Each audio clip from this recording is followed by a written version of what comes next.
What's cracking, everybody, and welcome to episode 234 of the Good Kraken podcast. I am one of your hosts tonight, Arnell Pearson, alongside our very own Good Krakens. Oh, baby, we got him. DJ Summers!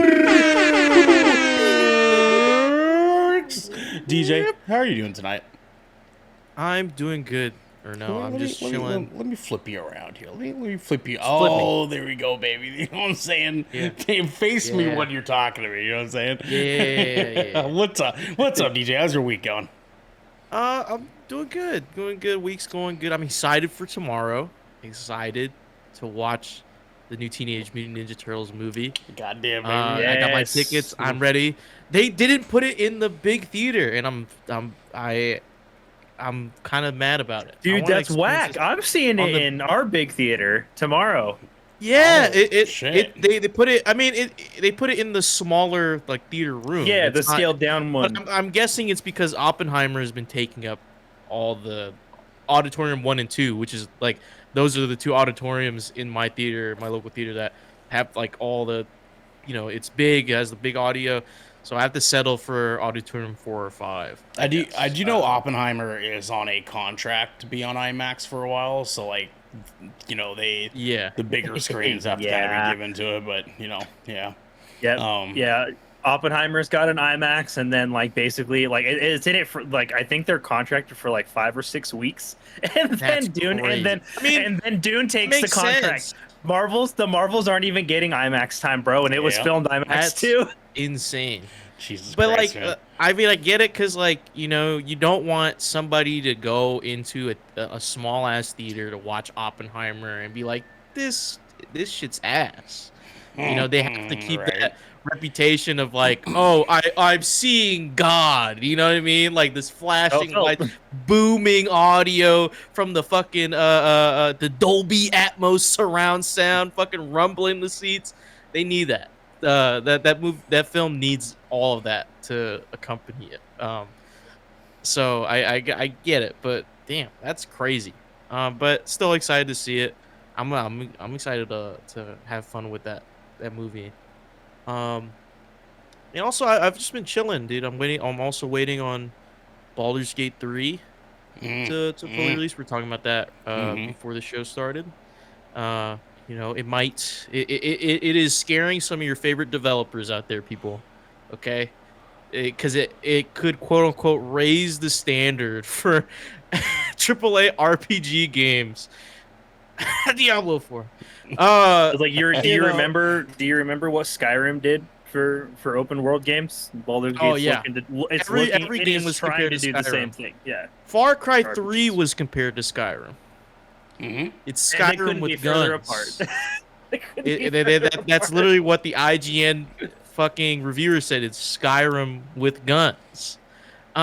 Which is a terrible, terrible thing. You know what I mean? It was a terrible take. But, I mean, we've gone through so many of those gaming journalist lines, oh, it's like Dark Souls. It's the Dark Souls of shooters. It's the Breath of the Wild copy. Breath of the Wild. Is this the Destiny killer? It's gonna be Mech Souls. I was like, shut up! You don't know what you're playing. We're always going through that. And there's that one guy from GameSpot that did a fuck up on the Miles Morales game. It's the way Miles Morales swings through the air just exudes the fucking, what is it, the something swag of a black teen. It was something crazy. Jesus Christ. Jesus Christ. Yeah, just some really weird take. You were just like, that was not necessary for this review at all. The writing, that's the thing. Why would you write that? And the editor just saw that. I was like, yeah, this right, makes and they sense. approved it. Yeah, they're like, that's okay. This is why gaming journalists aren't respected, because they don't act like actual news outlets. Look, all no I'm one saying peer reviews anything. Keep your eyes out. 10 years, I'll be the next game journalist, and I'm gonna fix this shit. I want you to be. I want you to be. Garrett's gonna sip the Garrett's Kool-Aid. column every day. Dude, dude, I'm gonna be the most I'm going to review this game on my fucking opinion, and I don't give a shit. Journalistic integrity, baby. Let's go. You realize they'll have to like abridge your reviews like all the time. Like they have to like shorten. This is the. Oh, it'll be version of easy. It'll Garrett's be review. easy when I write it. They'll just give me a word count and they'll be like, "Don't go over that," and then I'll just double it, and then they'll be like, "Take half of that away," and then you can publish it. And I'll be like, "Okay." Trim the fat off of that review, please. There you go. There you go. There you go. Our boy in chat is your boy DJ Fuzzy Nipples. There you go. Yep. There it is. That's okay. Griff, wait, y'all are getting a TMNT movie. We are, Griffy. We are. It's about time we get one first. You know what I'm saying? About time. Feels good, man. Feels good. But it also feels good to have our snack king himself, Garrick Bartholomew. He's next. What's up, yo? What's up, yo? Garrick, how are you? How's your week going? Pretty good. I started a new job this week. I have not like a new job, like a new second job. Like I have a second job that I kind of am doing for the rest of the little bit of summer I have left, and give me a little bit of extra bread on during their school years and that sort of thing. But it was like it just kind of lined up in such a way that like I can do both of these jobs, and like I'm always still done by 5. And I was just like, oh, hell yeah. Like, I love that. There you go. And so, like, I'm just getting some extra money. So I started doing that this week. So I'm pretty excited about that. It seems like it's going to be a very, very low key and chill sort of job. So I'm looking forward to doing quite a bit of that. And it's still in the same sort of field of work that I'm in now. And then aside from that, man, I've also got my tickets for TMNT tomorrow. It's been a while since we've had a fucking Ninja Turtles movie, dude, and I'm just grateful that it's not live action. Like, I'm hearing that it's rivaling good old Across the Spider-Verse as far as a really really good animated film is concerned. So, goddamn, dude. All the clips I've seen of it, which I think would be fantastic for this, because like I think it's just been a good long while since like the Turtles have gotten some of that writing love that they've really needed, because dude, they have cool stories. Like the concept of the Ninja Turtles was just like it oozes like 90s. Like it's literally like it's the most 90s ass storyline like you can come up with. But like just I'm really excited to see it modernized, and like these turtles aren't like, they're not voiced by like men. They're voiced by actual teenagers, which I'm for the first time like fucking ever. I think is going to bring out a lot of personality in these characters that we have not seen ever, aside from like their comic book counterparts. And so I'm curious to see what this does. I'm really excited. Look forward to that. I'm excited for it too, man. Yeah, tomorrow night. Well, it came quick. I like totally spaced that the movie was coming out until like 2 weeks ago. And even though we've been seeing it in like every single like trailer section of every movie we've been reviewing. And TikTok, I see it all the time, and it gets me more excited for this movie. And I totally forgot it was tomorrow. I was like, oh wait, it's tomorrow? Shit. Like right. And we've like off and on talked about it for like 3 weeks now, and we're all kind of like, oh fuck, it is next week. God damn it. Yeah, and then like it's tomorrow now, so I'm like, damn, like, gotta see it now. It's going to be a good time, man. But what's also a good time is us, because this is the Good Kraken Podcast, your choice for all the nerdy video game and pop media news, reviews, and discussions that you want to hear, live every Tuesday at 7 p.m. and Saturdays at 12 p.m. If you're on this wave, you can watch us record.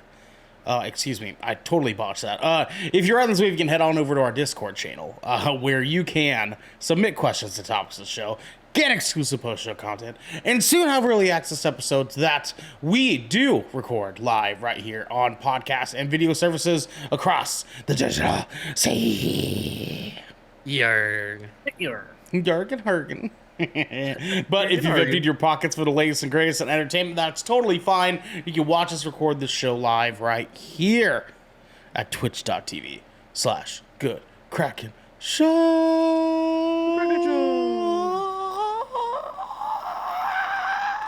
If you have Amazon Prime, you also have Twitch Prime. DJ, tell them.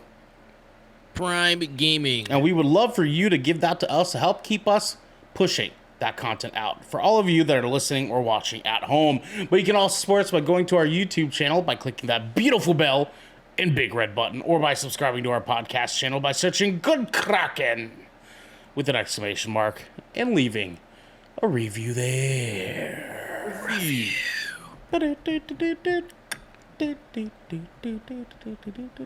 DJ, What's up, Renell? we have a captain's order, my friend. It's copyrighted. Guys, you guys at home, we are finally back to some normal good Kraken scheduling. Just as a reminder for everybody, we do our live recorded episodes right here at twitch.tv/goodkrakenshow Tuesday, Wednesday, Thursday, and actually no, not Wednesdays, Tuesdays, Thursdays, Every day of the week. This fucking guy. Fridays, and Saturday afternoons. Okay, so during the week, 7 p.m. Pacific time. On Saturdays, that's 12 p.m. Pacific time. Sunday. We're back at it for now. For now, our schedule's back to normal. With that said, we also have our newest episode of the Good Kraken podcast, which you guys can go check out now. Check it out now. I forgot what we talked about on that one. What did we talk about on Saturday? Which is really fucking funny to me because you guys reviewed Secret Invasion. Yes, yeah. Secret Invasion, that was our... That tells you a lot of what you need to know. I wasn't even there This for that. miniseries. And I remembered it better than you did. It was our Secret Invasion review. It was such a secret invasion that we forgot it was exciting. It was so It secret invaded and Disney so Plus invasive. Man, Yeah, that's Griff, that was a hard one. Secret If Invasion you- is out. Finale was like a Jesus few days Christ. ago. Griff's been yeah. busy, man. Wow. Griff's been busy, you know what I'm saying? Yeah, that's true. Guys, you can watch that if you want to. It's on youtube.com/Good Kraken Show. It's better than watching Secret Invasion. I'll tell you that much. He didn't even try to peddle the review. He was just like, he's like, look, you guys can skip our review episode as well as the miniseries itself. Like that's That's crazy. wow. Oh, that's good. What can I say? You know what I mean? I mean, like, let's just be real. Anyways, you should watch it. You should watch it before you watch the show, so that way you don't feel like we didn't. Yeah, warn you're at least prepared for what you're not gonna get. Yeah, exactly. With that said, yeah, do go check it out. Go check it out. So just don't say we didn't warn you. You know what I mean? Anyways, guys, we are moving into our next segment here. DJ, what is that segment for the people at home? Well, or no, you know, it's just the hands on deck segment. Oh, That's just all it is. wow, that was easy peasy. You know what I'm saying? Just good lickings, just right there in that's fine. That's fine. All right, We asked well, for it. I We answered operate it. on a KISS policy here. Keep it simple, stupid. oh, I thought you meant. You know what I mean? Yeah, you know. I mean, Well, we operate on we can- do and operate on a KISS policy here too. You know. Yeah, We do. We do. I full on operate with kisses. Yeah, that's for sure. Guys, so hands on today. I went and watched a movie yesterday with the Boo Boo. A movie that I've been hearing a lot of talk about since it has released in theaters as of last week. And this movie, I was like, you know what? It's been a while since we have gone and seen a horror movie, a good scream flick, if you will, in theaters. I believe the last one that we went and saw was Smile. And I actually genuinely enjoyed that movie. So I was like, you know what? Let's give this one a swing because it looks dope. And I'm hearing great things about it. So we went and we decided to see a movie that's recently come out called Talk to Me. And Talk to Me is an Australian A24 movie. A24's venture back to the horror genre, if you will. And we are focused on a couple characters, but the main character being Mia, a young teenage girl who has... They don't necessarily say how recent it is, but somewhat recently has lost her mother. and in the process of losing her mother, has sort of grown closer with her best friend's family. And her best friend and her best friend's little brother, and her best friend's mother, and their dad is no longer in the picture. So there's some sort of familiarity here. In the beginning of the movie, we get a very, very super fucked up cold start for the movie that I'm not going to go into depth because it is fucking bonkers the way they start this goddamn movie out. But effectively what happens is that there's been a bunch of videos popping up on Instagram stories and TikTok videos of their friends going to house parties. And at this house party, there's people that are holding this like clay hand, and suddenly their eyes go black and they start making like demonic noises and shit. And these two main characters say, I want to do that. For whatever fucking reason, why they say I want to do that. I immediately need to ask the question because I need to ask the people that volunteered for this. Were they were absolutely non-melanated, weren't they? The main character is absolutely melanated. Really? Yes, and they volunteered for the scary. Yes, absolutely, yeah. Surprisingly enough, and that's gonna be something that I'm gonna be talking about here a little bit later. I like that. Yeah, no, for sure. Trust me. I know. I was second guessing it myself too. So they go to a house party, which is being hosted by these kids. And so Mia and Jade are two main characters, and Jade's little brother, Riley, go to this party being hosted by Haley and Joss, which are two Polynesian / Kiwi folks living in Australia. They're teenagers that are hosting these fucked up house parties. And Joss has this hand in his backpack, pulls it out, and they say, all right, who's first? And Mia says, I'll fucking do it. Now, Mia apparently has been an outcast across all these kids. Since her mother has passed away, they deem her depressing as fuck to be around. And so they were hesitant to even have her at this party. But then, to their surprisal, she's the first one to offer to go in. The process is that you sit down, you hold the hand, okay, they light a candle, and they say, oh, they're like, what's the candle for? They're like, it opens the gate, and then when you blow the candle out, it closes the gate, right? So they light the candle, you hold the hand, you say, talk to me, and then whoever's holding the hand can see a dead spirit in front of them. And then upon the sight of said dead spirit, they say, I let you in, and the spirit possesses your body. And the kids that are controlling this say, okay, you cannot do any longer than 90 seconds or you will get fucked up. That's what the person who gave us this hand says. You can't do it for longer than 90 seconds. Nah, this is a leveled up Ouija board. It's pretty much a Ouija board on fucking crack. You know what I mean? That's pretty much what they're doing. In the process of this, Mia does it. They all get fucking freaked out. They have a good time with it. They split up. All these kids, it's the fucking biggest rave going on in town. So they keep doing it. And then Mia convinces good old Jade, hey, why don't we have them come back and just do it with us and our family and our like couple of friends, right? You can bring your boyfriend over and it'll just be us.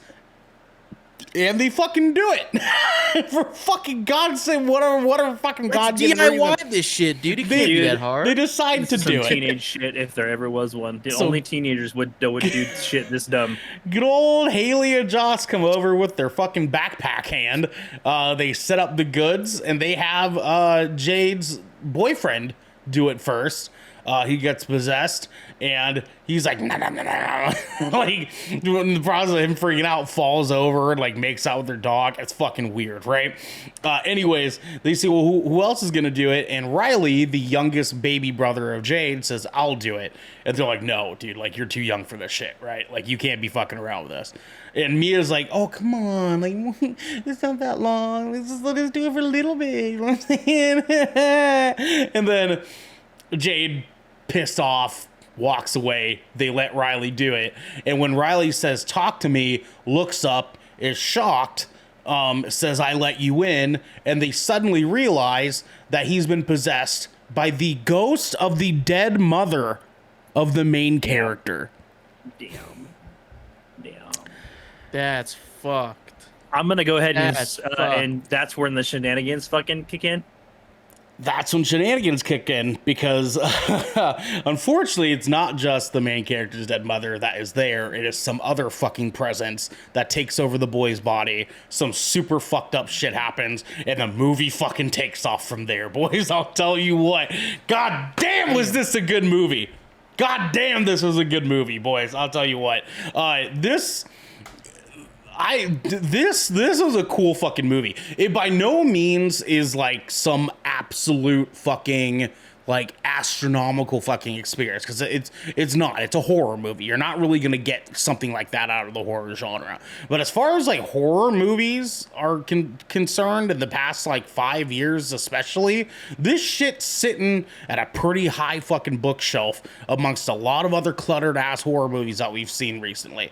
I loved the shit out of this movie more than I liked Barbarian, more than I liked Smile. Like there's some like fucking movies out there that really hit the top for me, like The Ritual, for example. This movie's up there for me. Like it sits at a really like shit, dude. I think very highly of The Ritual. I love that film. Did a fucking knock-up job of writing this movie, making it feel original. All these actors that are playing as these kids are legitimately younger, young actors that are not really in a whole lot of other content. They're not very well known, and every single one of them fucking kill it in every single second of this movie. And then there's also Miranda Otto, who is known as our esteemed Eowyn in Lord of the Rings, you know, I am no man, and then stabs Sauron in the fucking face, you know what I mean? She's in this movie as the mother of Jade and Riley, and she plays a fucking magnificent mom in this. Like she plays the part so fucking well. She's shown her chops fucking years ago. We knew she was gonna be good when she came on the screen. Absolutely. But one of my favorite things about horror movies, and one of the best parts about horror movies, is when horror movies make you terrified of shit that you normally wouldn't be terrified of, right? Somehow, some way, this movie has made me extremely uncomfortable with the idea of holding hands with a mannequin. for literally no reason, like for no real reason. Irrational fear unlocked. Like I want nothing to do with mannequin hands. I want nothing to do with like my partner's makeup hands that she has for fingernails and shit. Hard pass. DJ, what's up? I just imagine like you walking through like a fucking JCPenney. And you know, there's like random, like it's a rundown JCPenney. So like there's like hands, there's legs on the mannequin hands and legs on the ground, you know, like some fucking pins, and you're like, whoa, bro, I gotta get the fuck out of here. Like, all right, dude, no, for real, man. And they did a good job of that in this movie. But I want to shine the light on these younger actors and actresses that are in this film, because like the partaking of this like voodoo hand, it's an embalmed arm that one of the kids got a hold of and found out that this is what happens when you do use it. These kids get so wrapped in doing it and having a good time while doing it that there's multiple kids doing it, and they even have a montage like moment of them taking turns doing it and like timing each other, making sure they're not doing it for longer than 90 seconds. They're all just like taking turns. It's like them sitting in like a fucking pot circle and like tossing the joint around, right? They have a montage moment showing all of the kids individually, every single one of the kids individually taking their turn and having a demon possess them, and them doing wild fucking shit for a moment before they pass it on to the next person to fucking do. Every single one of these kids played their like demon role fucking perfectly. Like every ounce of this movie was believable, boys. I'm telling you, like they really, A24 is playing at some god level shit already in like a majority of their stuff. This they fucking went outdid themselves for this goddamn movie, boys. So if you're looking for a fucking good horror movie, I can't recommend this shit enough. Now, with that said, I'm open to questions, my boys. What do you have for me? Garrett, go ahead. Garrett, go first. Go ahead. So, I'll let DJ. I think DJ has an actual question. I was just gonna kind of piggyback a little bit on some of your stuff so I haven't seen this movie yet, but I'm very aware of it. Arnell and I are both big horror fans, so like we keep track on all this stuff. Yes. And but I found this very interesting. Just some fun factoids about this movie. So the Danny and Michael Philippou, who are the Yes. twin dual directors for this film. Yep. You're probably familiar with them and their work, like wildly familiar. Because ever heard of Harry Potter versus Star Wars? Yeah. The YouTube video. Yep. Yeah. Or like literally just anything from the YouTube channel Raka Raka. Yep. That's their YouTube channel. They created that shit. Yep. Like that's literally like they're like viral sensations, and like they've done comedy. Like all their stuff's like comedy horror stuff. And they've elevated their content to the point where like A24 was just like, let's chat, boys. Well, dude, I mean, like, did you ever see that old Raka Raka video of like them like wear like the Ronald McDonald suit, and he like walks in and they're like, oh, I don't want McDonald's, I'd rather have Burger King, and he like turns his head and he's like, what did you say? And he's punching this fucking kid in the face, and he's like, wow. He's like beating this kid in the middle of a McDonald's. Yeah, dude. Or like the Marvel DC one, dude. They have so many of those like sorts of videos that like if you're familiar with like any of those like really like popular like YouTube viral special effects videos, you've probably watched something they've made over the last 10 years, because they started in 2013. And they have just been grinding, and they're literally at the point now it's where like A24, like the king of the weird, like as far as like studio development shit these days on the film end, is just like, you guys do some freaky shit, let's talk. And I'm glad that this ended up being like a really original project, because these guys like have been working in like, they were so small, and like now that they're like, A24 is like probably one of the most notable like studios like around like right now. Literally, that isn't you know like WB or Lionsgate or like one of those other massive studios. So I just thought that was really interesting to kind of just piggyback on just some facts about the directors. Yeah, and if it helps any too, like the movie feels like they've been in this for a minute. Right, like it doesn't feel like it's their first venture into directing a full-scale like movie. Right, this feels like a Blumhouse Productions. This feels like so many like I would maybe, if I didn't know that prior going into this movie, I would have assumed that this was done by like the same studio that does like Saw and shit, because like the quality of the movie is insane. Like for these two dudes that have never done a full fucking scale movie before, they fucking nailed this. I cannot make that abundantly more clear. DJ, you go ahead. Yeah, as a person who's not really into the horror genre, I wanted to ask, like, what could you compare this talk to me to, like, to another horror film? Is it comparable to other horror films? Because what turns me off from horror films is, one, because I'm a bitch.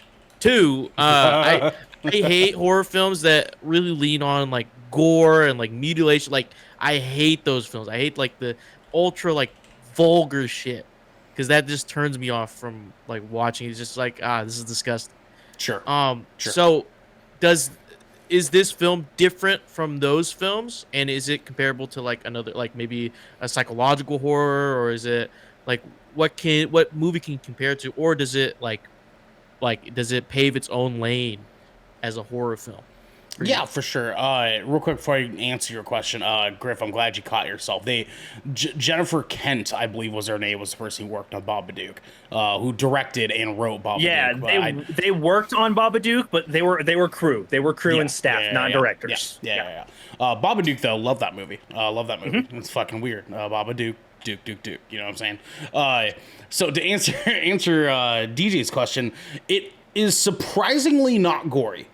It has a moment, and it's when shit really hits the fan, where it has a moment of like, oh fuck, but it's in like a tasteful way, right? Like it's not it's used for maximum impact, not shock value. Exactly. Yeah. It's not a hereditary, like her head gets fucking lobbed off for no goddamn reason. It's not like watching Hostel. Yeah, it's not like that. It's definitely not like that. The moment when shit hits the fan, it is shocking because it kind of comes out of nowhere, and you're just like, oh fuck, and then it goes on for a good 25 seconds, and it's there to make you realize this shit's serious now. And so it plays a part of the plot. Yeah, like a tone setter, yeah. And it even continues to play a part of the plot as the rest of the movie goes on, because it's a pivotal part to like that character's involvement in why everyone's like, fuck, like this is serious, like we can't be fucking around with this anymore. Because that's basically what happens. Something serious and super fucked up happens, and that's when they're kind of like, fuck, like someone could die if we fucking do this shit, right? Like if we keep fucking around with this hand thing and like letting this shit like possess us for like whatever amount of time, someone could seriously get fucking killed, dude. And that's like how, like when they do that. But it's not one of those movies where there's people dying left and fucking right. It's one of those like horror movies that kind of teeters the psychological thriller line, where it's it's leaning more into the like the creepiness of what's going on rather than the creepiness of gross shit happening in front of you. Because a lot of it's actually not even gross shit that's happening in front of you. Like, they don't really show a lot of gross shit at all. It's really just kind of like the ambience of what's happening, and you kind of being like, oh, fuck, what's going to happen next? You know what I mean? Yeah, I prefer those movies, like, more than other horror movies. Like, yes. It's like, if it fucks with my brain, dude, it makes me like second guess. Like you said, like I'll never shake a mannequin's hand. Like that shit, I love that shit because like that's like, yeah, like that's what I'm there for. Yeah, and I'm the same way too. Like, I mean, there's a time and place where like I'm totally down for a like hobo with a shotgun, like levels of just crude, ridiculous, over the top bullshit. But for the most part, like I like my horror movies to be a little bit more psychological rather than just full frontal, like jaws getting ripped out of people's heads and shit. I could fucking take it or leave it. Like I'd rather have a movie that's well written than a movie that's just like offing people for the sake of offing people, you know what I mean? Like, unless I'm purposely watching Final Destination or some shit, then yeah, I'm signing up to watch people get fucking mauled by trees falling down, you know what I mean? But like, if I'm going into something like this, I just want to see some creepy shit and feel uncomfortable for 2 hours, you know what I mean? And this movie definitely fucking does that. I will say my small things about the movie. One, and I mentioned this to my wonderful partner Marilyn afterwards. I was like, the only thing really that I felt like this movie got wrong was thinking that Islanders would ever be okay with being involved with any of this. That's what I'm saying. Like, okay, like as an individual, as a non-melanated friend with mostly melanated friends, I know, and like I am never gonna hit any of you guys up and be like, "You want to go to a haunted house for Halloween?" Like, I know I'm walking into that shit by myself. In a fucking chance, like, bro. It's not happening, chance, bro. Man. Like, yeah, that's like the one thing. Like, I have like my whole life, I have had I've had melanated friends, and I have been the singular non-melanated friend, and like I love that spoopy shit. And they're like, you can go do that shit on your own, you crazy ass cracker. Like, get the fuck out of here. Like, get that shit away from me. Like, yeah, well, they're like, no. They're like, our ancestors talked to those spirits and said that shit's no go. It's fucking wild. And Griff says, bro, the first seance I did was at a Torres Strait Islanders 16th birthday. I'm sorry, they were not playing their fucking cards right. Because anybody of my fucking extended family wouldn't be fucking around with this shit. All right, like no goddamn way. Because the two characters that have the hand, that's the hand's their possession. One is a straight up like Australian, like half Aborigine kid. The other one is a full 100% Samoan boy. Okay, straight like this kid. He's Uso. And they're carrying that eat his ass. No, and his mother had any fucking inkling that he was doing this shit, his ass would have been getting whooped left and right. Daylights out of him. Just absolutely just bamboo broom his ass to the next goddamn galaxy. All right. This kid, like he's so enthusiastic about everything that's happening, and I'm like, that's not real. That's not real. Like suspension of disbelief. I'm like, you know, you look close enough to my cousin Lestat that I know damn well you would not be a part of this in real life. Okay, you son of a bitch. But obviously that is just a cheeky caveat that I have with the movie. There are some moments where I felt, especially in the second half of the movie, after things get fucking bonkers, that I felt things moved really, really quick. There were some questions that they left unanswered that I'm not sure if they purposefully did that to leave you to kind of like necessarily feel like it's there for a sequel. Feels like a whoopsie almost in a way. Not necessarily a sequel, because like I can't really explain a whole lot without completely fucking up the end of the movie for you guys. But they do the end of the movie in a way where you're left to sort of interpret what could have happened at the end of the movie. Even though it's like insinuated, you're left to kind of like guess, like, wait, was that for this or because they wanted this? And there's only one split 2-sentence line that happens that explains what the end is actually, what's actually happening in the end of the movie. And if you miss it, you're not going to have any fucking clue what just happened at the end of the movie. So, like, be warned that when you get to the climax, the peak of what's happening at the end of this movie, really fucking zone in into everything that's happening and what everybody is saying, because you will miss something important in the mass extremity of all the bullshit and fuckery that's going on in the last 30 minutes of this movie. Garrett, go ahead. So, I'm just to kind of piggyback off like that little comment right there, and kind of the way that the movie directs itself. I noticed that you use a lot of words of like it's very tonal, and they use like forces. Does this have a creature? Is there a creature design like to be concerned with, or are we dealing with mostly atmospheric horror? There is a creature, actually. There's a couple, a few of them. Because you're seeing more than one. I love that. Okay. Yeah, so this hand doesn't just give you like any specific dead spirit. It gives you access to just one spirit that so happens to be there. So it's like a roulette. It's a roulette thing where like every time you do it, it's a different spirit that's present. So they show a small handful of what a few of them look like, because it's shown in the perspective, the point of view of the person holding the hand. A couple of them look real fucking gross. I'll tell you what. Yeah, they look real fucking gross. But the main creature of this is actually the ghost of the main character's dead mother.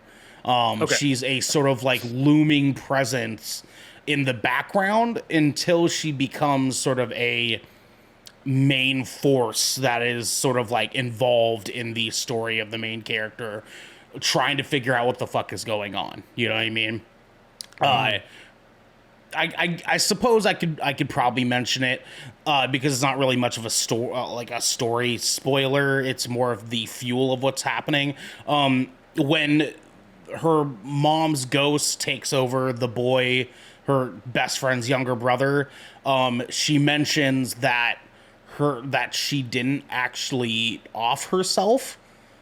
She insinuates that something else happened. And that's like our vehicle for fuckery. For the main character being like, well, what the fuck? You know what I mean? Like I've been over here looming because I thought my mom just went fucking bonkers and nutty, and you know, like foul play, dude. There's exactly. like, whoa. Yeah, exactly. So there's stuff there. So anyways, that's as much as I can really say without giving you guys anything else. Absolutely see this goddamn movie. This is going to be a 9.5 out of 10 for me. 9.5. This is a 9.5 out of 10. The 0.5 I'm taking away because the questions that were left unanswered, I really kind of wish they would have just explained a couple of them instead of just leaving them up in the air a little bit. But that 95%, baby, this movie is a fucking ride, and it's creative, it's well acted, it's well written. A24 killing it time and time and time fucking again. We don't deserve this goddamn studio. Period. I love A24 so goddamn man. Goddamn man. I'll tell you what. Well, with that said, we can go ahead and move into our final headlining segment, gentlemen. Garrett, could you tell the people at home what that segment is? Abso-fucking-lutely. We're about to be getting into that heavy shit, so you better protect your neck, because we are headed to the gallows. Protect your neck. Protect your neck. Neck. Protect your neck. I fucking hate us. We're so stupid. Guys, tonight for the gallows, our headlining segment, we are talking the top 10 Bethesda games. Top 10 Bethesda games, okay? And I'm going to get this doc ready for us here so we can get this ready. Top 10 Bethesda games. I'll make this bold. There we go. I shall move us to a browser screen here. There we go, gentlemen. I'll browse your screen. So the way that we are going to do this is the same way, and then a unanimous, right? Yeah. So we'll do this the same way we do all of our top 10 lists, where we each bring 3. We'll go in rotation of 3 Bethesda games each that we feel needs to be in the top 10. If someone else names your game, you have to adjust to a different one. So, with that said, gentlemen, let me actually start with a compiled list of Bethesda games that we have in the history of Bethesda, okay? Now, obviously, not all of these are going to make this top 10 list. But just to give people a good old rummaging here, we have Wayne Gretzky Hockey. Probably not going to be on the list. Terminator, the Elder Scrolls series, and we will individually allow the Elder Scrolls games to be separate entities here. Symbiocom, Zero Critical, IHRA Drag Racing, Pirates of the Caribbean series, Call of Cthulhu, Dark Corners of the Earth. I remember that game. The Star Trek series. 360 era. Fallout series, Wed, Rogue Warrior, the Rage series, Brink, Hunted, the Demon's Forge, the Dishonored series, the Doom series from 2012 to now, not the original, the Wolfenstein series, the Evil Within series, Prey, Deathloop, Ghostwire Tokyo, Hi-Fi Rush, Redfall, and Starfield. Obviously, Starfield would not be on this list because it is not released yet. It's my 1, 2, and 3. So let's go ahead and kick ourselves off here. Garrick, do us the honors. What is the first game you need on this list, and why is it Redfall? Dude, look, I didn't. Fuck that game. Fuck that game. Fuck that game so hard, dude. Like, Jesus Christ, man. 4 months that we're gonna fix it. 4 months of dev silence. Eat my whole asshole. My whole asshole. Arcane Studios. We're also excited for it too. But dude, I am going to include the game that when I think of Bethesda, it is the first game that always comes to mind for me, and it is absolutely The Elder Scrolls 3 Morrowind. Yes, good sir. Yes, good sir. I like. Big Elder fish, Scrolls 3 Morrowind. Oh, dude, it was it won 2002's Game of the Year. It was the most highly anticipated Xbox and Microsoft title of that year, and without its success, we would not have Oblivion, and we absolutely wouldn't have Skyrim, because because Skyrim is just the culmination of all of the great ideas that started in Morrowind. Then we got like an evolution in Oblivion, and then like those ideas were perfected in a sense via Skyrim. It's got to go on there, man. It's on the list. Absolutely it does, my friend. Absolutely it does. DJ, what is the second game we need to put on this list? I think even in it being a newer title, I think it deserves to be in the top 10. Okay. It's Hi-Fi Rush, man. Hi-Fi Rush. Oh yeah. Okay. Hey, look, people can get mad at me, okay? But I think Hi-Fi Rush is one of the best games I've played in the last decade. Okay. Because it mixes two genres that I thought would never mix in my life. Okay? Like we got glimpses of it, but making it a music it's like like a beat 'em up rhythm game. It's the weirdest beat 'em up thing. Rhythm game, and I think it does it the best. I think it does it at such a high level, and it's enjoyable. The characters have personality. You remember these characters. The boss battles are really good. The platforming is satisfying, and it has great art design, like great game design. And it's polished.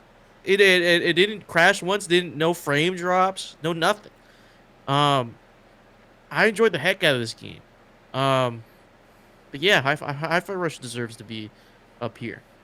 I wholeheartedly agree. Hi-Fi Rush is a fucking good that game. game's critically acclaimed for a reason. Anybody's argument about that game not doing well is just because of the way they chose to release the game, and like there wasn't necessarily anything wrong with the way they chose. It was just not marketed. Like it wasn't marketed as like this massive AAA title. Like you're gonna want to play this game, but I feel like the fact that it was as successful as it was, and it was literally a fucking Game Pass shadow drop. They're like, oh, by the way, we have a new game out, and everyone's just like, huh? And everybody plays it, and then it's just like it still has a 10 out of 10 on Steam. Yeah. Steam review bomb shit just for shits and giggles, man. And no, untouched. Untouched. Yeah, they're like, we respect this. Whatever you're putting out, this. We want more of this. Like they're like, this reminds us of the games we used to get. Like you boot it up, you play it, it doesn't crash 90,000 times. You're like, I beat that. There's that no was great. patch. There's no microtransactions. There's no battle pass. That's a straight up game, baby. That's what we want. It is, goddamn, and it is one hell of one. You know what I'm saying? I'm glad you threw this on the list. I really, really am. Oh yeah. I'm going to go ahead and do us the honors of just being the one to do it. You know what I'm saying? Yeah. Redfall. Okay. All right. Okay. Look. Do you want us? Do you want us to lose all of our credibility? We've worked the last years I know, right? Guys, Fallout New Vegas absolutely has to be on this list. So as you guys know, I personally enjoy Fallout 3 more than I do Fallout New Vegas. That's just a personal taste thing. I am not a fucking fool. I recognize that Fallout New Vegas is the better crafted game of the two. The story's more put together. The gameplay content is way more present than Fallout 3's was. But like player freedom was like Fallout New Vegas gave the player freedom that everybody wanted from 3. From 3, right? Exactly. Fallout New Vegas, I feel like they figured out what they were wanting to do in 3, and they said, okay, well let's just give you something good, and we were all like, fuck, all right. Look, you know what I mean? Like, Jesus Christ, man, y'all didn't have to go so fucking wild on this one. Fallout New Vegas, I feel like when people think of Fallout, that that New Vegas is going to be the one that they really truly think about. Now, Griff makes to know that New Vegas isn't a Bethesda game. So it is a Bethesda game. We are talking Bethesda software titles tonight, Griff, which is published and developed. If we were to just touch Bethesda Games Studios titles, this would be a very short list. Yeah. Very super short, super short. We wouldn't be having a very good. So we're discussing first party and third party developers under the Bethesda umbrella. Yes. Thank you, Garrick, for explaining that. You're going to be way more better worded that, because I would have been like, fucking Obsidian works for Bethesda. Fuck you, Griff. That would have been like the 80th time I've said that this year. I love you, Griff. I love you so much. Garrick, give us your second game that absolutely needs to be in the top 10 Bethesda games list. So this is where it gets kind of hard, because I feel like the Bethesda family of games, they've got a lot, but they don't have a lot of super strong long running franchises outside of of course the Elder Scrolls and Fallout. Those are the two that kind of come to mind. Yes. Which is why I feel that Dishonored has to make this list, because it was the start of what I firmly believe to be Bethesda's most successful modern IP. It is because they released it in 2012. We haven't gotten aside from Hi-Fi Rush, right, which is new enough that it hasn't had a sequel yet, right? And Arcane Studios went on to develop 2 more games under that franchise. All were fairly well received. And it provided it was a very different style of game that we had gotten from Bethesda for many years, and I found it to be an absolute breath of fresh air. But it still did all of the things that I loved from Bethesda games. It had very finely crafted gameplay mechanics. I loved the multiple endings and the freedom of level approach that Dishonored had. They're we understand the nature of this game. We can't give you all of the dialogue choices that are going to be present in, something like an Elder Scrolls or Fallout game where you're going to be making impactful choices this way. But we can design a game in such a clever way that you can replay a level multiple times and not necessarily have to tackle that level the same way. And you can do it with different mechanics, different weapons, different items, and provide different results based off of what you're actually doing, not just the route you're taking, all culminating to this fantastic finish that feels like it's got real repercussions for these characters that you feel in the second game, which I thought was just really, really lovely. I love the Dishonored franchise. Me too. I actually haven't played all of them, but that first one was fucking life-changing. I've only not played Death of the Outsider. That's the only one I haven't touched. Okay. I like it. DJ, your second game that you absolutely need to have on this list. I mean, it's got to be Doom Eternal. Oh, not Doom. Not 2016, huh? No. Wow. Because Doom Eternal did it better. It is. That's a real hot take.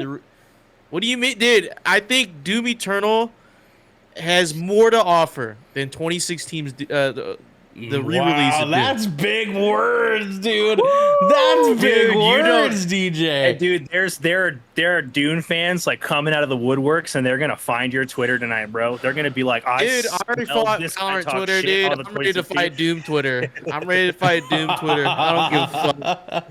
I mean, Doom Eternal is pretty it's good. Across the board, people did love that game. So you're not necessarily wrong. I do think it's the better of the two as well. But man, I would have said Doom, my friend. So what's your reason for Eternal over Doom then? I think it's just it's more. It's more of what you wanted from the re-release of Doom in 2016, because that game in and of itself, I'm not saying that game is bad. That game is great. That game is insane. What a comeback from a franchise that we almost forgot. Besides the original OG Doom, of course, that set the foundations for what we have today. But Doom Eternal bounces off of that foundation like it's a fucking trampoline and reaches for the fucking stars, dude. Because Doom Eternal is more action, more shit to do, more guns, more fucking everything, and you're out there like watching people play that game. It's like watching people play Doom 1 it is an exhilarating experience. Watching people play Doom Eternal is like they've just ran like a 10K, right? Like it is sensory overload to the top.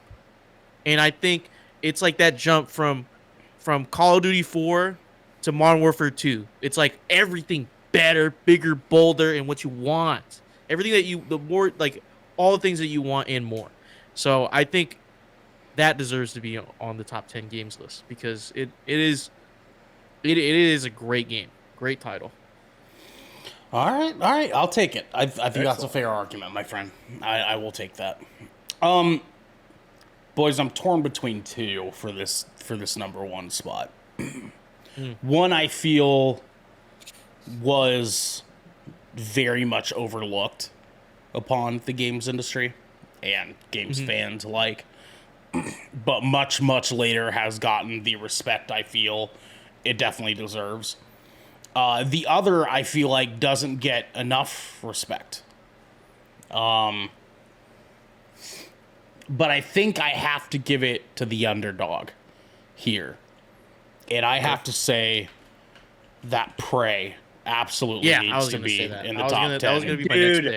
Bethesda Absolutely. Prey is one of the most underappreciated Arcane Studios games ever. It was not marketed well for the kind of game that it was. And it literally slid under the radar. But if you ask anybody now, they're like, I want to go play something from Arcane Studios because I loved X and X games. Like Twitter, subreddit, everybody, like their first recommendation is not like, they're like, go play Prey. They're like, that's the shit. Like, go play Prey. Right. Yeah, dude, there's so many... There's just so many good things that came out of Prey as far as like how they put it together and how, like, I don't know, they gave us a game that I feel like they knew was going to be underappreciated, so they were able to put more heart into it. And because of such, there was more to be had in this game. Enough so that there's a lot of games that like are influenced by Prey, and we we see Absolutely. how that influence has shined today in games because of what Prey offered us. So many good aspects of survival horror, of psychological horror games, of just general thriller games, of good like FPS games. Like there's mechanics that they definitely borrow in games today that were introduced in Prey. I think, I would be just remiss if we did not have Prey on this list in some way, shape, or form. Griff asked the 2017 or 2006 version. I think both are fucking great, but 2017 is the one that I am talking about, yes. Now, Garrick, let's move to you, my friend. You have one more game to put on this list. What's it gonna be? This is where it's like, it's kind of hard. Because like I have a feeling of the one that like because I have two. I have two I'm genuinely torn between. They released the same fucking year actually. And one of them, they're actually both highly regarded franchises, but one of them started under the Bethesda publisher umbrella and the other one did not. But the one that was published under the Bethesda umbrella is considered widely the best entry in the franchise, which is why I'm torn. So now I've honestly been saying that out loud, though. I talked myself into it, and I think I'm absolutely going to go with Wolfenstein: The New Order. Oh, The New Order. The New Order. Oh, okay. Man. Oh, yeah. I personally, so that was what the ones I was torn with was New Colossus. Yeah, dude, New Colossus is up there, but New Order was just like, they were just like, okay, we get it. We see what you want here. They're like, the only good Nazi is a dead fucking Nazi, and that's exactly what this game does. Like that, it just they're like, we get it. You want to kill Nazis? We're just gonna give you as many Nazis as possible, and we're gonna give you all the fucking cool shit to kill them with. Enjoy. And they did that, and like it. I loved this because it painted the same sort of aesthetic to me as like as Wolfenstein 3D, but like they just leveled it all up. Like the level design was grander, like the world had way more detail, and the enemy designs were just, they felt very fleshed out. All the guns felt incredibly satisfying to use, and the game like just edged enough on like the and into like the Doom gore side. They're like over the top like bullet hell mechanic that I was just like, yep, that's it. This is Wolfenstein to me. This is what I want this franchise to be, and that's why I think it beats here. All right. I can bow down to that. I can take that. That's fair. Hell yeah. I've actually never finished a Wolfenstein game. Did I ever tell you that? Me neither. I feel like some of the older ones are actually kind of hard to get through because like they just follow, they're for the most part pretty linear games, all of them. Yeah, right. Some of them have like a little bit more, like they give you like level sandboxes to operate in. Like Wolfenstein New Order is a little bit more like that. It's not a hallway shooter. Which a lot of the older games were. They were definitely designed more like hallway shooters. Well, this one's got like this.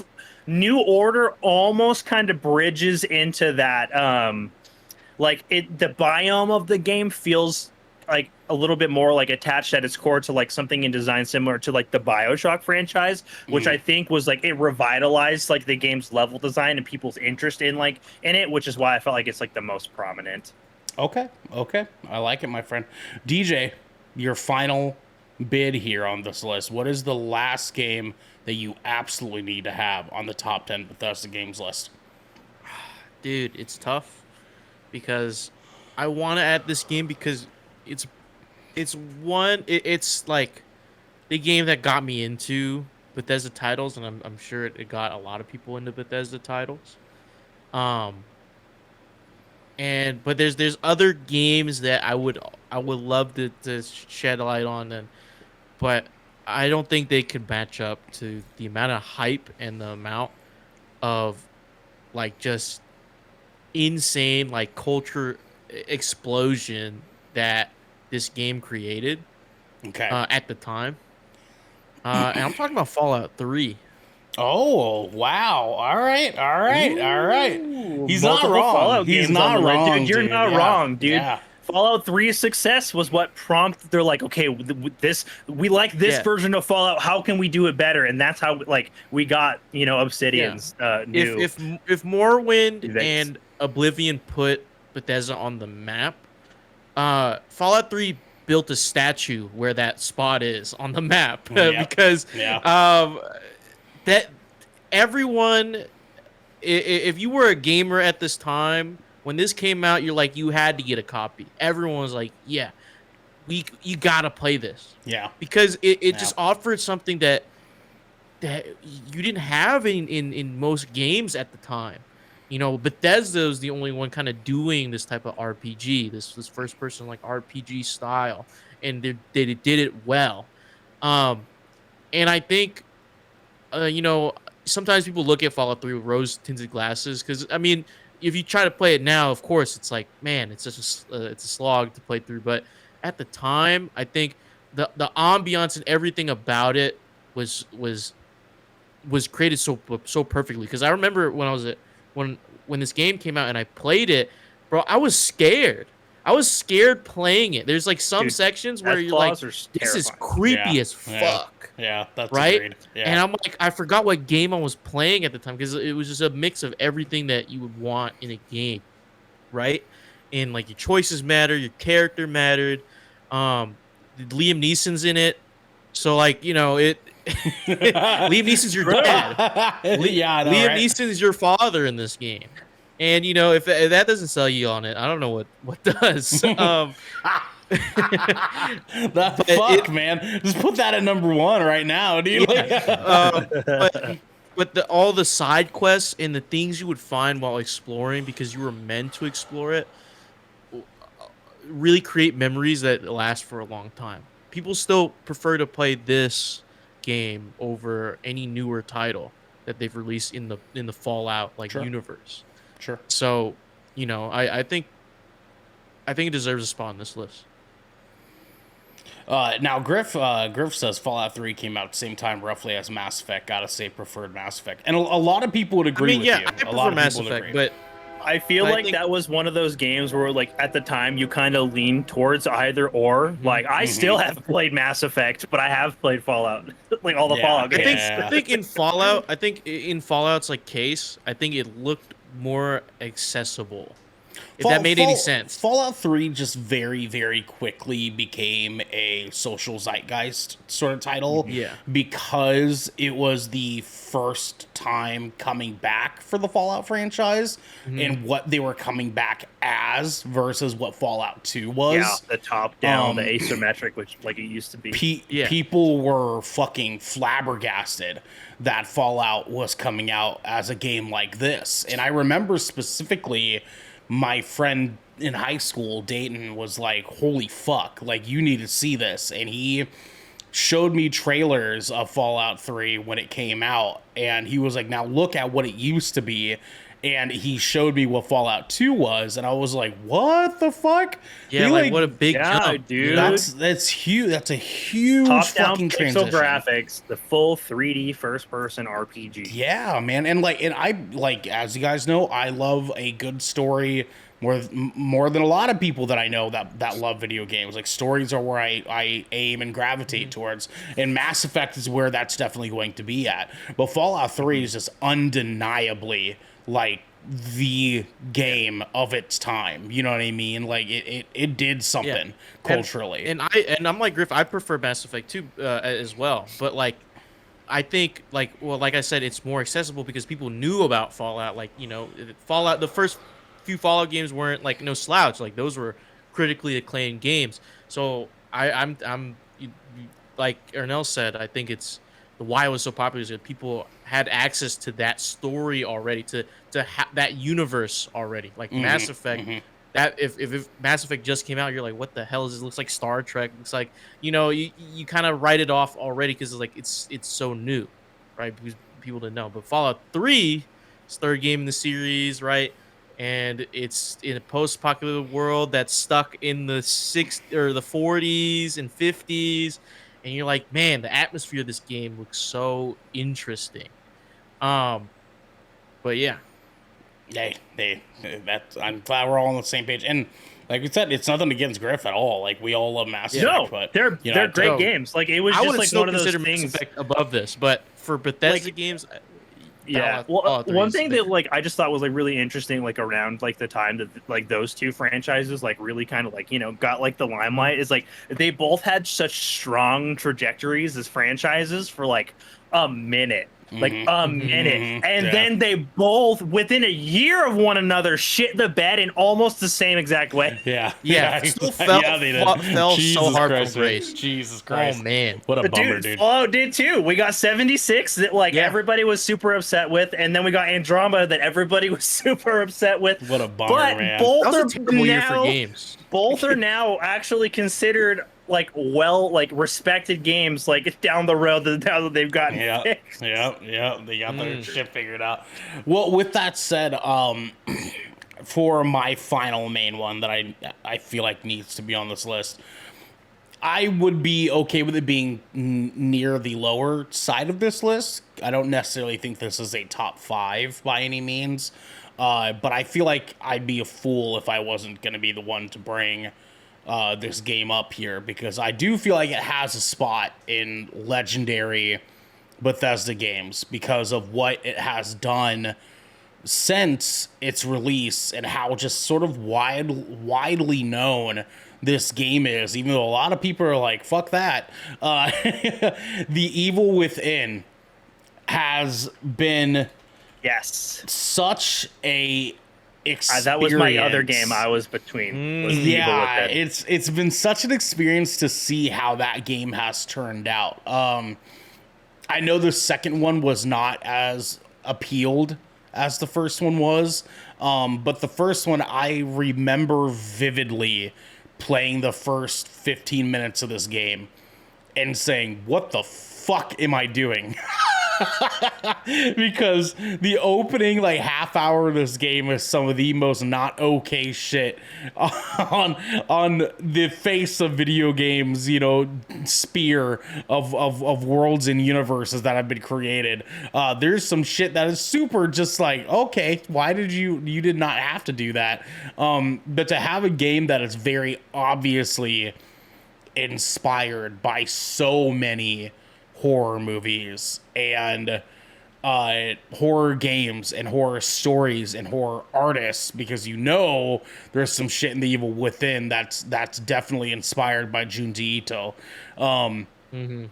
This game was fucking cool because I fucking knew playing this game, goddamn, so many horror games are gonna rip this shit off like fucking crazy. Like, like, goddamn, did this game do some shit for the horror genre, my boys? I'll tell you what. Now, what I will say too is, so The Evil Within released in 2014, okay, and Evil Within was obviously inspired by things like Amnesia, which I believe came out in 2012. The original one? The original one, yes. Because I think I think it was earlier than that actually. Because the Machine for Pigs, 2010. Machine for Pigs was like a 2012. That Machine for Pigs was the 2012 one, the sequel. Right. Yeah. You can tell that there was a lot of inspiration there, but that inspiration that created The Evil Within has echoed into so many horror games that came after it. Obviously it takes some inspiration from things like Dead Space, things like Silent Hill, but it has also gravitated towards making games like Dead by Daylight, which is a fucking renowned game across the world, even though we're not crazy about that fucking game. It is like The Evil Within is one of the reasons that Dead by Daylight exists. You know what I mean? The Evil Dead game that we do actually love exists because The Evil Within exists. Like, there's so many good horror games that we've gotten in these days that are just like universally loved because The Evil Within was willing to fucking do it. Like, you know what I mean? Yeah. So yeah, I feel like I had to put this on the list. Also, there's some fucking whack shit in that fucking game later on, especially there's like the mission where like the main bad guy is like fucking like ghost blinking around the mansion when you have to run away from it. That shit was fucking not okay. That was super like not fucking okay. Boys, we have one final game that has to be on this list. And we all know which game. I think we all know what this game is going to be. So let's just go on the count of three. Let's go ahead and shout it out. 1, 2, 3. Viva Pinata. Skyrim. Oh. I'm sorry. Thank you, Garrick, for actually saying the game. It is going to be good old Skyrim. We'll just say no. I'll put the whole name. Elder Scrolls. That's 5, right? Yeah, 5. No, 4. 4. Yes, thank you. I put the no. Skyrim's 5. Oblivion's 4. Sorry. Oh, that's what I thought. Yes. Okay. Thank you, sir. Thank you. I appreciate it. I had to think real hard because I was in my head. I sometimes count Elder Scrolls Online. And I was like, that's right. I was like, no, that's not it. That's actually its own thing. My bad. Literally, yes. No, absolutely. Griff says Ghostwire Tokyo. Get the fuck out of here. Get the fuck out of here. You know what I mean? I played that game for 3 hours and I was like, yeah, I'm done with this. I literally, I was like, oh, that's a quick on itself. This is not. Yeah, Jesus Christ. Larry, don't fucking even say Fallout 4 deserved to be in the fucking top. Larry, Jesus Christ, man. I Playing thought Fallout 4 gives me a headache. Needs your help. I thought you better than that, okay? I thought you better. All right? Jesus, man. Playing Fallout 4 gives me a headache. God damn, me too. Like, actually, like, literally does. Like, it. I don't know what it is. Like, the FOV slider, the FPS is just, it kills me. Larry, bro, none of you beat Prey. I sure didn't. No, but it was a good game. Hey, that was the dark backlog days for me. I had a lot of fun not beating the game. So But, yeah, exactly. Yeah. But Griff makes a very, very good point. The only good thing about Fallout 4 is modding it to not be Fallout 4. Yeah, that's true. 100%, dude. Okay, so, boys, we need to rank our list before we get out of here. Yeah, we do. So let's start with the number 10 spot. Which one of these games, and let me run this down for everybody at home or listeners to give you a quick rundown, and for us here, our top 10 Bethesda games we have on the list, and it's not in order yet: Elder Scrolls 3 Morrowind, Hi-Fi Rush, Fallout New Vegas, Dishonored, Doom Eternal, Prey, Wolfenstein The New Order, Fallout 3, The Evil Within, Elder Scrolls 5 Skyrim, which is soon going to be replaced by Redfall. I can just feel it. I can just feel it. Griff, yeah. See, Griff, the real treasure is that Redfall is on this list. Redfall is like my Rage was biggest. I'm going to be honorable so mention upset for about that game for Rage. years. Rage is Only the Rage first is a pretty one. good game. The Only first one, yes. The second one was shit.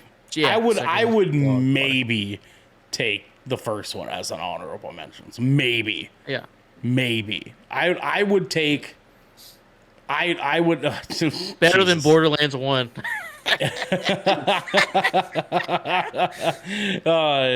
Larry Darnell's ranking can't count. Man thinks Skyrim is a bad game. We got two people who think that, and we have to put it on the list. Like I don't. Let me be very fucking clear here, okay? Let me be very fucking clear. I do not think Skyrim's a bad game. I just fucking hate Skyrim. I fucking hate it. I can tell you right now, Skyrim's not going in the number one spot on this list. It's not. It's just not. I will fight really hard to assure that it does not go there. It is the most popular. It is the most popular Bethesda game. But everybody to this day that plays Skyrim still is now playing Skyrim with so many mods on it. It is no longer the game it was. Theseus' ship, dude. It's like how many pieces can you remove and replace? Skyrim was so not the original ship. Skyrim was so bad you have to mod it to make it good. You know what I'm saying? I'm just saying. I loved that game. I did, but I am the kind of motherfucker that will do every piece of side content available before I touch a story. And if I can backstab one shot any boss in the game, even the final encounter, that shit is bonkers. Don't get me wrong, as like a 16-year-old, amazing fucking power fantasy, but bad game design.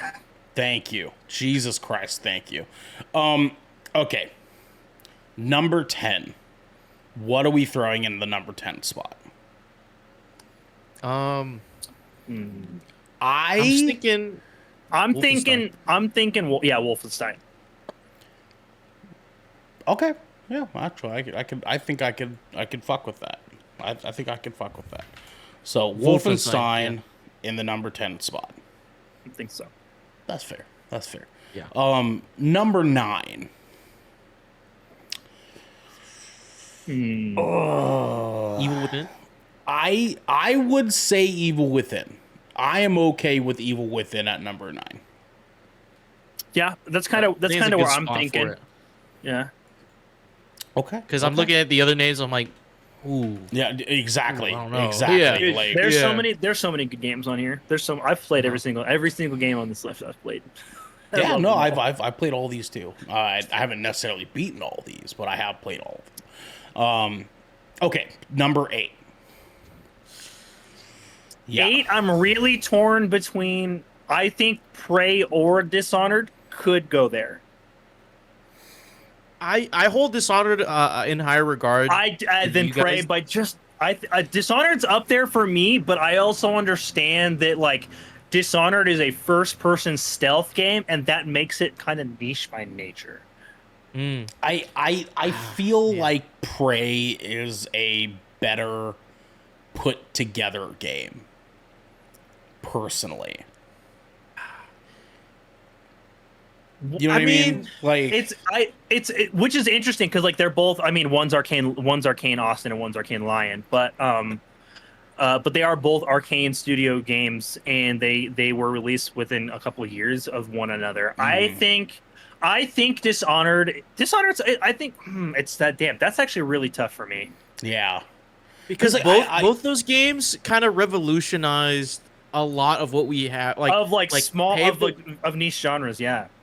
Yeah, but also I think you can take a lot from Dishonored and you can compare it to the games that we have today and how they're shaped. Like because Dishonored was such like it wasn't just a sandbox; it was just like a playground. Like there's so different ways to attack a problem that wasn't really like shown to you, and like how like I feel like that's Dying Light takes a lot from Dishonored. That's what I think about how Dishonored has affected like the gaming space because like the things that you do reflect like the world around you, and it also affects how you're able to play the game as you continue to progress. Mm-hmm. And like the rat system they had. And like if you took out too many enemies, like it had repercussions for you as a player like later. That added to its environmental storytelling that we like. I feel like they did it better than any other game that was out at that time. Like that environmental storytelling. So I think I would say I would hold it in a higher regard more than Prey. I mean, Prey does a lot of things. Prey's good. Prey's good. Okay. But I feel like Dishonored, like that sent shockwaves through the gaming industry. That was an instant cop. I remember when that game came out. It just had such a cool, like it literally, that game coined its own genre. Like we literally have whale punk now because of Dishonored. It like got its own thing. Yeah. All right. So are we comfortable with Prey at 8 and Dishonored at 7? Yeah. Yeah, that sounds good. That sounds good because I feel like the games left on the list were all much more influential in their given spaces. Sure. That's fair. Okay, well then we have our number 6 spot, and Larry actually makes a good point. Prey has the worst first 3 hours in the world. Prey does have a bit of a slog beginning. Rough. Yeah, that is a rough opening. But if you can see it through, it's pretty solid second and third act. Okay, now we're in the shits. I am going to say that 6 either goes to Doom Eternal or Hi-Fi Rush. I was also thinking the same thing too. I think Doom Eternal should be 6. I genuinely think that Hi-Fi Rush had a much better overall like critical reception than Doom did, and I feel like even though Doom Eternal was popular and I remember it being like a super hype. Like streaming game, Hi-Fi Rush had like a weird amount of like staying power on platforms like Twitter and Twitch for it being like a single player one and done sort of game. Like most of the time when you consider like streaming platforms and like and those games like ability to stick around for first player games are like single player games are the first thing to go. And Hi-Fi Rush stayed way longer than Doom Eternal did, like conversational. Yeah. I feel like Doom Eternal made a bigger splash though. Like even though Hi-Fi Rush was generally more liked, I'd be inclined to agree. I do feel like Doom Eternal people didn't necessarily talk about it a whole lot, but that's kind of because it's Doom. People don't really talk about Doom for a prolonged period of time, but I do feel like people played Doom Eternal and were like, "Yo, this is fucking lit." You know what I mean? Like, and even though people were like, yeah, Hi-Fi Rush is fucking good, I do think Doom Eternal was the one that people were like, fuck me, dude. And that to me, I feel like makes a more of an impact to me. You know what I mean? DJ, what's your argument for either or? I think I'm gonna lean towards Ernell because I think Hi-Fi Rush did its job and it did it well. Like, and I'm sure we all here at GK we love that fucking game. Oh god, but yeah. In terms of this list, right? I think it just squeaks outside of the top 5 because I think Doom Eternal deserves to be there because of what it's based off of and how, like you said, that how big of a splash it did.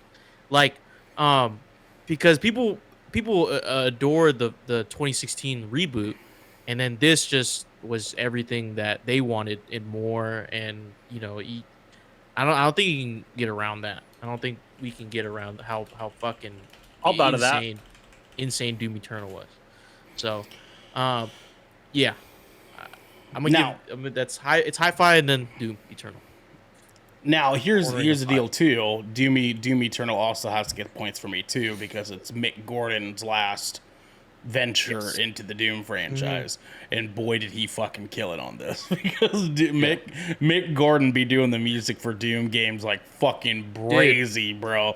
Oh my god, people still use the Doom soundtrack for fucking memes. Like that's that's, oh dude, they're like I remember the fucking Godzilla versus Kong video. Like people were making like montage videos of those using the Doom music, like the like down down down down down down down. Like I was like, oh, this is fucking hype, dude. Mick Gordon's fucking it, bro. Okay, so I think we're sounding like we're putting Hi-Fi Rush down here in that number 6 spot. Hi-Fi 6. I would agree. I would agree. Now, does that mean Doom Eternal is going in number 5? I think it has to go there because of the games left on the list. Yeah, for sure. Okay, that is fair. Griff, we love you. You be good, doggy dog. We'll talk to you then. Okay. See you, Griff.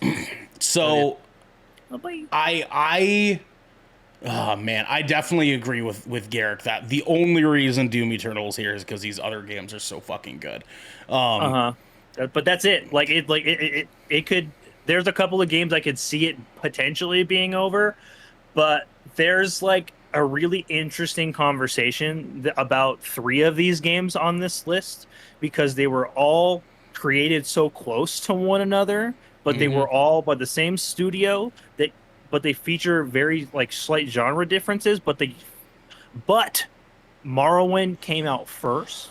And Morrowind was like the birth of their game engine that all of these other games you hear him successful fucking trying to pitch us the number 1 spot already, DJ. Do you hear he's really fighting for it, man. Dude, no, I'm biased as fuck. I'm biased as fuck already. I'm not even gonna hide it. Like I feel that Morrowind goes on the number 1 spot on this list because its legacy created everything else here. Wow, goddamn. Look, I have some points to make, okay? Some counter arguments, if you will. Well, okay, hold on. Before you do though, Larry, y'all's age is showing, that's for sure. I don't care. I don't want to make an argument for the number 1 spot yet. Okay, we can't be out here. We can't be out here fucking around. All right, that's not what I'm saying. Let's focus on number 4. DJ, go on number ahead. 4. I'm saying since a lot of these games are interchangeable, like let's say this top 5 is vastly different for everyone that is listening, who is viewing right now. These top 5 of games right now are these next 4. They're very interchangeable for a lot of people, right? Okay. I think we got to start with Fallout 3 at 4.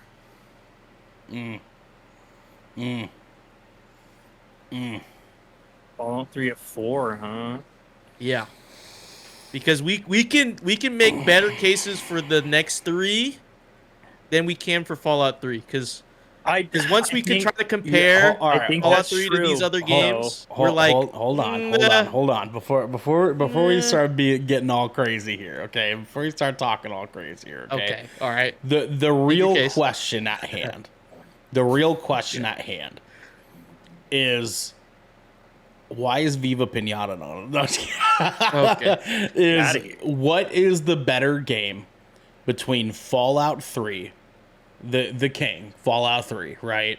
Yes. Versus the other King, Elder Scrolls 5, Skyrim. Which of these games is worse and or better than the other? because I don't feel like either of these games are first or second place for us. That's not what I'm getting out of the vibes here. It's either third or fourth place for both of these games. So which one is the better game? I would argue that Skyrim is better. I would be inclined to agree only because when you think about Skyrim and the fact that it has such a following that it has been released on every console generation for the last 12 years. As much as it fucking hurts my heart. Yes. And not only that, but it has been re-released with updates and additional content. And as much as I hold Fallout 3 like near and dear to my heart, and that was like my entry into the franchise, like many people,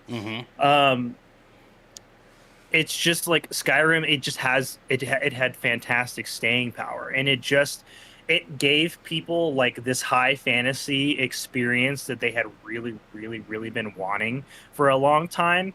And I always feel like the high fantasy stuff just barely squeaks ahead of sci-fi stuff. I feel like not even sci-fi. It's like post-apocalyptic, man. It's dismal. It's a very dismal. I mean, but you know what he's saying, though. I know it's sci-fi in its roots, right? And I feel like that genre is not quite as accessible to people. Like we're far more exposed to like the hero's journey concept through the lens of high fantasy, and Skyrim captures that real well.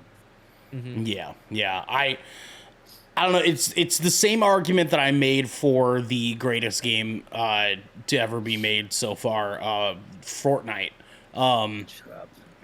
I know you guys fucking hate me for it, man. I know you guys fucking hate me for it. Fortnite, dude. Greatest game of all time. Better than God of War.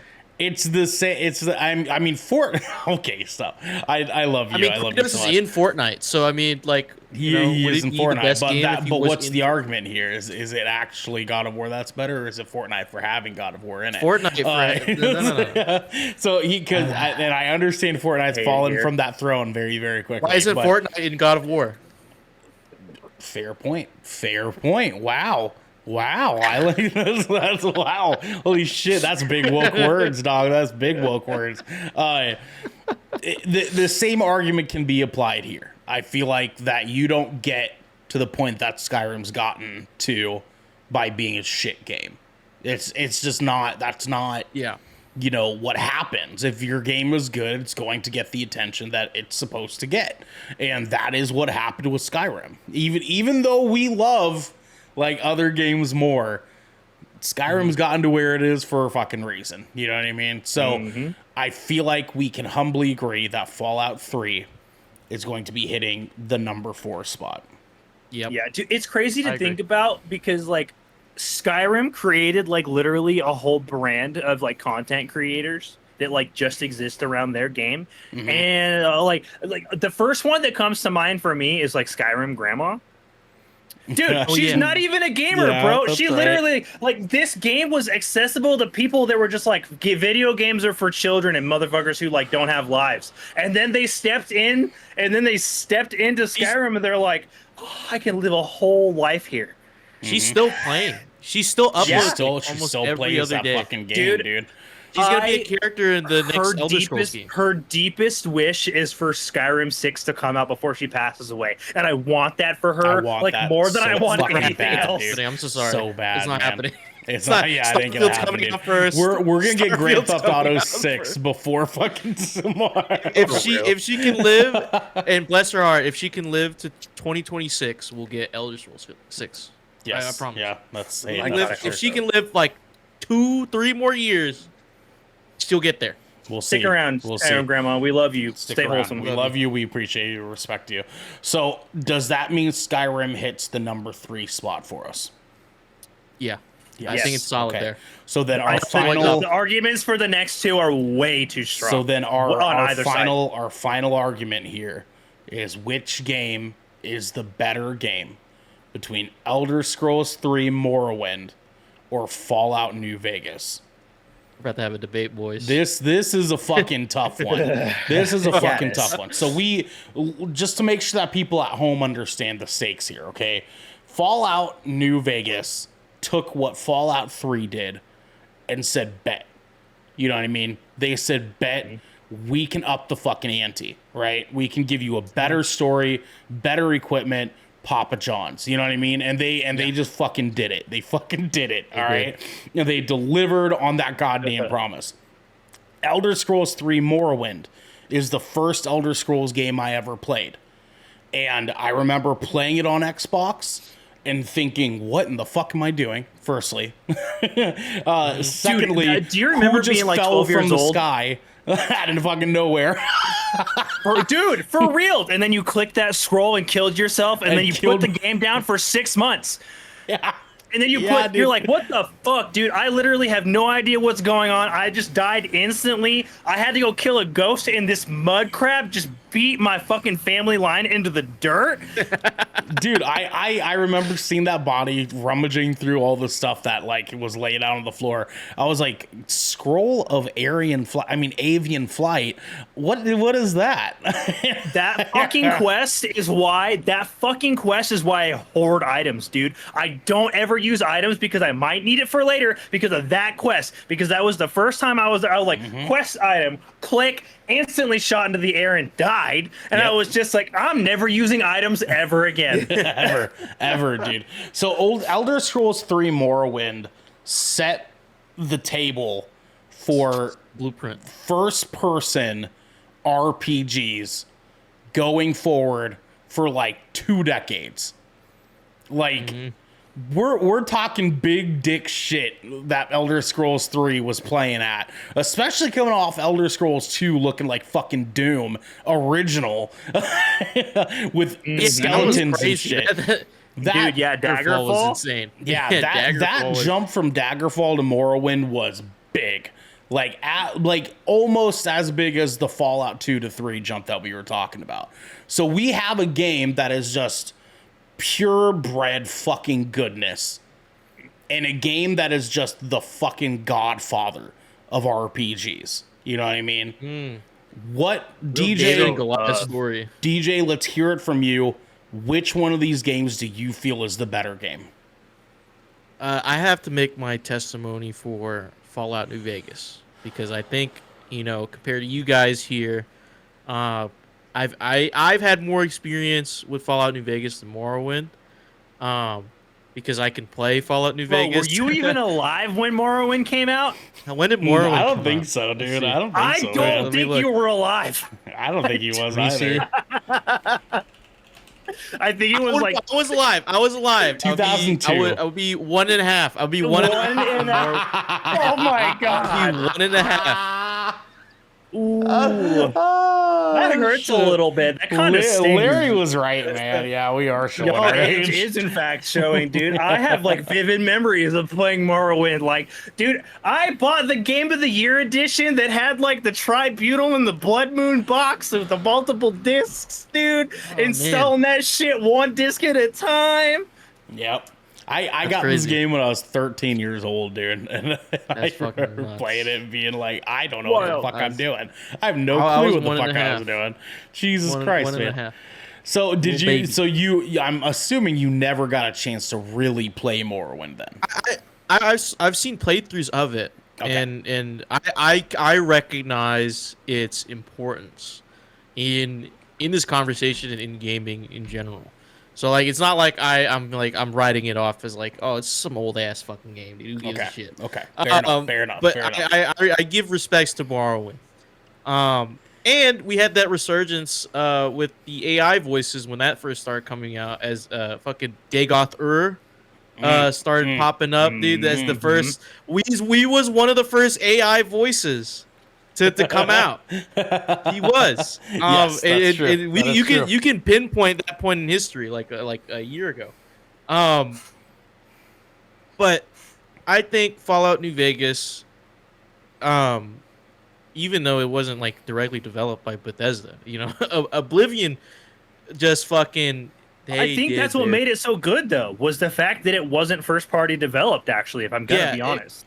And it didn't reach critical reception either. It got like a 75 on Metacritic, which is crazy considering that it is in our top 2 at this very moment in time. I think for Fallout New Vegas, I believe that it paved a way for better RPG experiences for us today, because Fallout 3 is great, but as an RPG, it was lacking. In some ways, it was lacking. I think in Fallout New Vegas, evolved upon that formula that they had and really let you create your own story.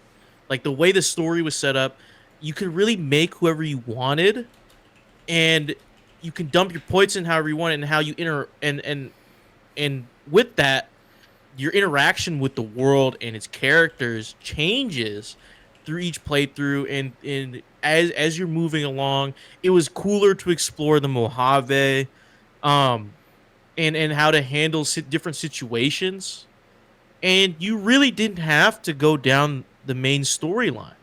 You could literally do anything else, and it would be its own self-contained little story. Even just finding another person, or visiting the Brotherhood of Steel, or meeting the Boomers out the Nellis Air Force Base, in meeting all these factions, I think it expanded on what Fallout 3 was trying to do, and it was just in the constraints of it being developed in like a year, in like less than a year, to be able to put out such a piece of art. I think it deserves to be number 1, which is like, it's crazy, and I know it's a crazy proposition, but I think it's the best game under Bethesda's belt until Starfield comes out. That's all I have to say. Garrick. If I could literally just pull every word that DJ just left his mouth and then regurgitate it with Morrowind at the end, I would, because that's exactly what this game is. Dude, like, great. You just described Morrowind, but in a sci-fi setting that got released several years later. Can you play Morrowind today? But can Absolutely, you play dude. Morrowind today? I can, and regularly replay it. As a matter of fact. Besides you, who else do you know? On my quest, dude, I have a yearly quest. A yearly quest to become the Nerevarine of the Morrowind Isles, dude. Are you shitting me? And then I take my happy overpowered ass straight to Solstheim. I get myself turned into a werewolf, and then go to the Tribunal, the capital city of Morrowind, and I start fucking up gods, bro. Yearly. Like, this game, okay. Dude, fucking nerd. Dude, absolutely, man. This game literally birthed something inside me, as far as like a love for Creed. This was the game that started the headcanon for me. This was the game that made me shape my characters. It's just such a crazy, powerful RPG, because it was so open-ended in its experience when this game came out in 2002 that you could literally start this game and never finish it, because you would just get sidetracked by doing other things. And there's dozens of factions to interact with, and these fantastically well-built worlds, and I just loved finding all of the different things that you could do in this game.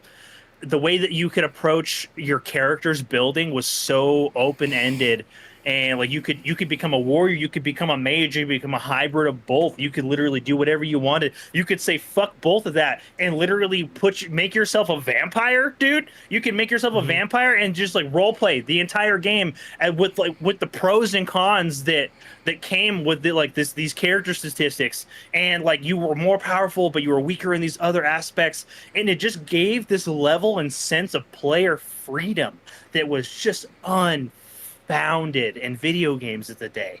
And like that's why I think it's like I love New Vegas, which is why I think this is such a great conversation, because like when you compare these games apples to apples, like what they provide to their players is almost identical. Yeah. So Almost identical, which is why I feel like this one's really hard to kind of put in that 1 to 2 spot. But at the end of the day, like I'm coming back to like that critical reception piece, right? Where like you mentioned that like it's Fallout New Vegas is like it's a cult classic now. It's like the most beloved piece of this franchise, but it got like 7s and 8s. Dude, Morrowind gets re-reviewed and still gets 9s and 10s 2 decades later. But I think context. I think context puts Morrowind, into that spot. But I think because of how everything in New Vegas was reused and it was just orange filter over Fallout 3, I think that's why people were DJ, like, "What is? It's not a new game." Look. No. Obviously, DJ and I are biased. No. DJ, I listen. Okay, I understand where you're coming from. I understand where Garrick's coming from. I have to be the tiebreaker here, unfortunately. Yeah. Okay? It's tough, dude. It's really tough. It's real hard. But there's one thing that I very, very much remember from both of these games, and one of these games has a better something in them that I feel carried that game to its belovedness that the other games haven't quite been able to touch. And I'm just going to say one sentence here. Okay. And that is the Battle of Hoover Dam. Ooh. Because as far as finales in both of these games, both are phenomenal. That was really good. I do feel the finale in New Vegas is just this much better. It's just this much better. You know what I mean? It had better scale, right? Because like that was like an actual war, where like as to opposed to like the finale for Morrowind was like it was a much more interpersonal experience as far as like grand scale, because you enter a fucking volcano. Yeah, you right? go to a volcano. There's a dungeon. You fight a god, and there's a god. Yeah, and he's there, and he's there. God in a volcano, and you run hands, and it's tight, and you're like, "Fuck, I just killed a god." That's fucking rad as shit, right? But there was something about the lead up in New Vegas, the build up of that. Like the way that built up, the way like it plays out while it's happening. Like all the fucking explosions happening everywhere. Like this dude's doing this. All this shit's happening over here. And then you reach the camp. You're face to face with Caesar's left hand man. Right fucking there. And dude, I don't know, man. Like I love both of these games, but Fallout New Vegas's final act, the final chapter of this fucking game, closed it out just this much cleaner than Morrowind did. So I have to be the tiebreaker here. I love you, Garrick, but we're putting Morrowind at number 2. That's okay. I would have accepted either of these two in the top spot. I just advocate for the OG, right? Of course. And we're going to give both, the respect. I feel like both was an uphill battle. Like, you know what I mean? It was like, damn, like, dude, it's like it's hard because like you guys would like argue your points, and I was just I wasn't even thinking about like the Hoover Dam, like the Battle of Hoover Dam perspective. Yeah, I was like from that perspective, you're absolutely right, because like Morrowind has a much quieter ending. Right. Yeah. Right. Like in terms of that, or like this one's just like it feels like the closing of New Vegas feels like a straight up war movie, man. Like you feel like you are in the shit. Yeah. And depending on what choices you made and who you side with, dude, like the quests leading up to that, like there's espionage, there's like fucking you're sneaking into shit, you're setting shit up. So much of what happens at the end of your experience at the end of the game. Yeah, DJ, you're 100% right. Like there's just so much that went into the bread and butter of the final act of New Vegas. Stuff an assassination. That's the reason New Vegas is as beloved as it is because that story peaks the way that it does. It was one of the first games we had gotten outside of Call of Duty that straight up felt like a fucking movie. And that was the biggest reason people fucking loved the shit out of that game. So with that said, everybody at home, we have our top 10 official GK's picks of the top 10 Bethesda games. That is number 10, Wolfenstein: The New Order. Number 9, The Evil Within. Number 8, Prey. Number 7, Dishonored. Number 6, Hi-Fi Rush. Number 5, Doom Eternal. Number 4, Fallout 3. Number 3, Elder Scrolls 5, Skyrim. Number 2, Elder Scrolls 3, Morrowind. And number 1, Fallout New Vegas. Yeah. God. I feel like this might be the most honest list we've ever made. I feel like that too. Yeah. I feel like that because the last 5 we actually had to kind of pull some cards out. Really kind of like get into the nitty-gritty here. Like, this was a good list, boys. Give us a hand. Yeah, this was a good one. I was like, honestly, like, as far as I think the only other conversation I would love to do this. I want to do we should do a Ubisoft episode similar to this. Oh, Jesus because Christ. because they have, dude, the catalogs are up there. Yeah, you're right. We'd have to work really hard, and there are some really, really beloved Ubisoft games that that have some staying power and did some crazy things for the gaming world that a lot of these games kind of did in kind. I love making these lists with you guys. They're always so much fun. I love these fucking episodes so much. Guys, let's talk about our schedule for the rest of this week. So tomorrow, we're obviously not doing anything because we don't do things on Wednesdays anymore.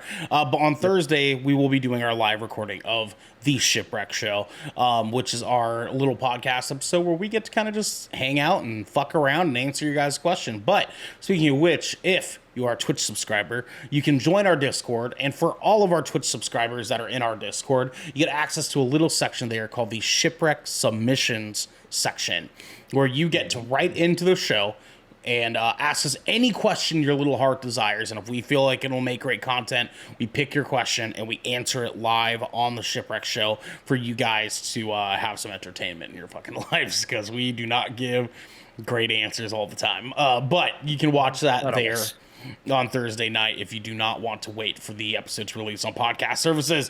But on Friday, we have another Splash Damage multiplayer gameplay stream where me and Garrick will finally get into Remnant 2 together. I am fucking so excited. Dude. Hopefully they release crossplay before then. Hopefully. They won't, but hopefully. But we can hope. We can help. We can pray. But on Saturday at 12 p.m. Pacific time, we will be right here at twitch.tv/GoodKraken Show, recording our live spoiler-free review of Teenage Mutant Ninja Turtles: Mutant Mayhem. That'll be me, that'll be DJ, that'll be Garrick. We're going to be having a great old time, so please come in, hang out with us. It's going to be a wonderful episode.